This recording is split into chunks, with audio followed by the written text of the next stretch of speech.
एक छोटे से गांव में आरव नाम का बच्चा रहता था। एक दिन वो स्कूल जाने के लिए घर से निकला। रास्ते में उसे एक गरीब बच्चा मिला, जिसके कपड़े पुराने और फटे हुए थे। आरव ने उसे देखकर हंसते हुए कहा, तुम्हारे कपड़े कैसे हैं? क्या तुम्हारे माता पिता नहीं हैं? वो बच्चा चुपचाप बोला, मेरे माता पिता शहर में काम करते हैं। आरव को अपने अच्छे कपड़ों और हालत पर घमंड हो गया। वो मुस्कुराते हुए आगे बढ़ गया। घर लौटकर उसने अपनी दादी को ये बात गर्व से सुनाई। दादी ने गंभीर होकर कहा, बेटा, कभी अहंकार मत करना। अहंकार देवताओं का भी नहीं टिकता। आरव ने हैरानी से पूछा, दादी, देवता कैसे अहंकारी हो सकते हैं?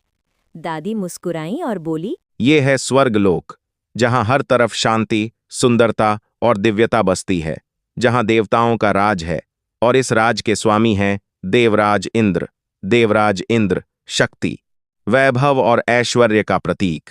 इंद्र घमंड में, इस पूरे स्वर्ग पर मेरा अधिकार है, मुझसे बड़ा कोई नहीं।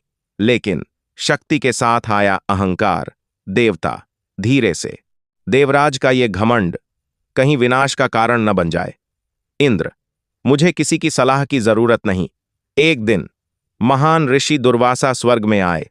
दुर्वासा ऋषि, इंद्र, मैं तुम्हें ये दिव्य माला भेंट करता हूं, इसे सम्मान से स्वीकार करो। लेकिन इंद्र ने उस माला का अपमान कर दिया। इंद्र लापरवाही से, इसे ऐरावत पर रख दो, नैरेटर। और ऐरावत ने उस माला को जमीन पर फेंक दिया। दुर्वासा क्रोधित, इंद्र, तुमने इस दिव्य प्रसाद का अपमान किया है। लेकिन इंद्र ने उस माला का अपमान कर दिया। इंद्र लापरवाही से, इसे ऐरावत पर रख दो। और ऐरावत ने उस माला को जमीन पर फेंक दिया।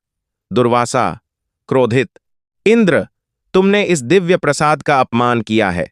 श्राप के कारण देवता कमजोर हो गए और असुरों ने स्वर्ग पर आक्रमण कर दिया। असुर, अब स्वर्ग हमारा होगा। देवता, हम अपनी शक्ति खो चुके हैं, हम हार रहे हैं। अब इंद्र को अपनी गलती का एहसास हुआ। इंद्र दुखी होकर, मेरे अहंकार ने सब कुछ छीन लिया, मैं ही इसका जिम्मेदार हूं। तब सभी देवता भगवान विष्णु के पास गए। देवता, प्रभु, हमारी सहायता कीजिए। विष्णु जी शांत स्वर में, समाधान है समुद्र मंथन। देव और असुर दोनों मिलकर समुद्र मंथन करने लगे। देवता, ये हमारी आखिरी उम्मीद है। असुर, अमृत हमें ही मिलेगा। मंथन से कई दिव्य रत्न निकले। देवता आश्चर्य से, देखो, माता लक्ष्मी प्रकट हुई हैं। हर क्षण चमत्कार हो रहा था, धीमे और इंटेंस टोन में। और आखिरकार अमृत कलश प्रकट हुआ। असुर लालच में, अमृत हमारा है। देवता, नहीं, ये हमें चाहिए।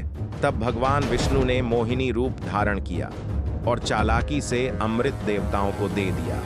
अमृत पीकर देवता फिर शक्तिशाली हो गए।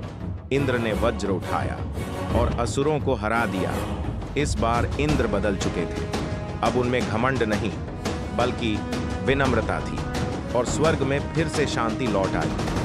दादी माँ ने आरव के सिर पर हाथ रखते हुए कहा, देखा बेटा, अहंकार इंसान को गिरा देता है, हमेशा विनम्र रहना चाहिए। ऐसे कहे दादी माँ ने अपनी स्टोरी पूरी की।